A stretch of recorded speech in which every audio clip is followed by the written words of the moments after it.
quarantine, I was pretty bored. Initially, I had devoted myself to becoming a spawn of Gordon Ramsay, learning new recipes, tempering chocolate, burning myself with hot sugar. You know, the fun stuff. So once I was banished from the kitchen by my family, I found this super underground, very niche app called TikTok. And in true sketchy rat fashion, I very quickly found my way to the conspiracy side of TikTok. And in this wondrous land of infinite wisdom, I was informed of some of the most unsettling pieces of information. I learned about real government-confirmed things like MK Ultra or the CIA energy hologram. And not only did this information catapult me off my rocker, but it made me think about the last time I made a conscious effort to educate myself. In this land of such vast minds, perspectives, and information, why do I choose complacency? Is ignorance bliss or is knowledge power? And what I've concluded is that both are true. We choose when to be ignorant, to have the illusion of bliss, to survive in a world plagued with sorrow. And we choose when to be knowledgeable, to feel powerful in a world framed by chaos. So at a time where we all need it most, we need to make the right choice. Do your civic duty and don't be dumb. So in pursuit of this higher learning, we'll dish out why we need to better support productive online content creators.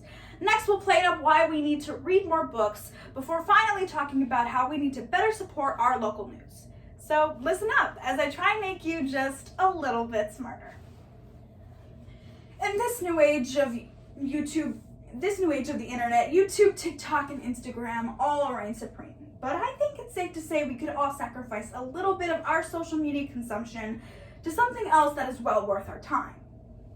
And available on almost every streaming platform, podcasts are everywhere and are diverse in subject matter. They're perfect to listen to as you eat your morning breakfast, or if you're like me, your morning cry. Reply All is a podcast hosted by PJ Boat and Alex Goldman. These two dudes investigate the nooks and crannies of the web and try to better understand this new frontier that is the internet. It is easily one of the best podcasts out there, as they've investigated everything from Intuit's tax scam on low-income Americans to corruption within the rehabilitation industry. But these two dudes creating quality content to inform the public doesn't get nearly as much recognition as Gordon Ramsay yelling at children. This is a prime example why we as a society need to better value the educational efforts of productive online content creators. Books, the American school system's favorite tool of destruction. Books have forever been symbols of everlasting knowledge and anti-censorship. Or, if you read for fun, a symbol of why you are still a virgin. In any case, they've been known to resolve stress, improve intelligence, and even prevent Alzheimer's.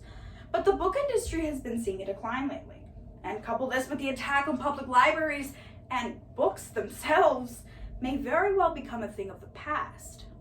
In June of 2019, Barnes & Noble, the largest US literature chain, was bought by a hedge fund. And if you know anything about hedge funds, you know we can expect them to go out of business soon. Mix this in with smaller bookstores hit by COVID, and bookstores will likely die out soon, further discouraging readers. And according to a study conducted by Pew Research, this is already a very real phenomenon. The study asked adults of all different backgrounds if they had not read a book in the last year. Hispanic and Black Americans had among the highest percentages. Same with elderly, low-income or undereducated participants. And when it comes to disenfranchised or low-income groups of people, their best ways of accessing books are public libraries. But in former President Trump's 2021 budget, he proposed, just as he has for all 4 years of his presidency, for the complete disbandment of the Federal Institute of Museum and Library Services, IMLS, and the complete depletion of all of its funds. Now, while people have fought these cuts each year, This last year, he has appointed his own pick, Crosby L. Cumber III, to be the new IMLS leader.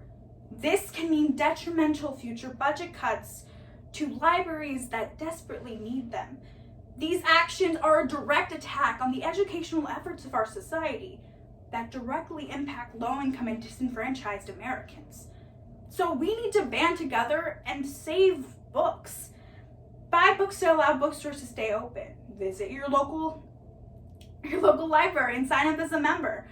Or vote against politicians that support library budget cuts. Books are tools to further our intellectual futures, so help establish their importance and keep future generations educated.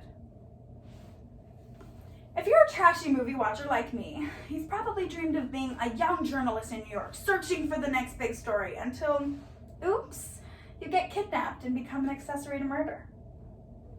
No one? Anyway, journalism has proved itself to be a noble profession and has proved itself to be a key player in social justice.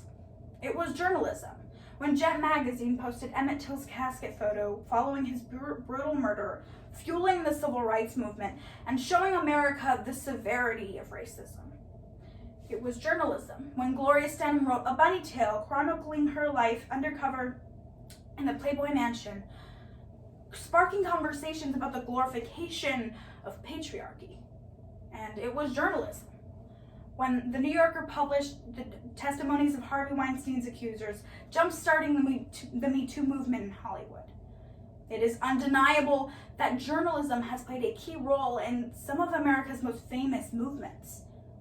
But journalism isn't what it used to be. According to a study conducted by Duke University, local news only accounts for a fourth of all national media coverage, but accounts for almost half of all original reporting. That's right, local news carries the integrity of journalism on their backs. Take a look at San Jose's very own Mercury News. Mercury News is very established and has won 2 Pulitzer Prizes, but my personal favorite piece of work they've ever published is the 1996 masterpiece titled Dark Alliance by Gary Webb. In the article, Webb talks about the CIA's actions concerning drug trafficking to fueling the crack cocaine epidemic of the 1980s. This story spread like wildfire as Webb talked about the CIA's harmful acts against the American people, reminding Americans of the CIA's harmful acts and their long-lasting effects as the crack cocaine epidemic of the 1980s sparked former President Reagan's war on drugs, jump-starting the mass incarceration of Black Americans, and still affects the Black community today. And this was all done by a guy right here in San Jose. But despite local news being the backbone of democracy, it's not getting the money it deserves. With all major attention going to digital mass media corporations, local news can't fund their journalism the way they once could. And according to a study conducted by the University of North Carolina, 25% of all newspapers printing in the last 15 years have disappeared. So this is why we need to save our local papers. Pick up an old-fashioned print the next time you hit Starbucks or sign up for a few subscriptions. Just get in the habit of pulling out your wallet and making a change. We have slipped into a time where we don't research that new scientific term we heard while eavesdropping, or pick up a book to read in the park as we stalk people's dogs. It is a more apparent time now, more than ever, that truth and knowledge is the only way to bypass current social obstacles and move our society forward into a prosperous future. So we need to value and support the educational efforts of our society today so that they can continue for years to come. So let's band together and not be dumb.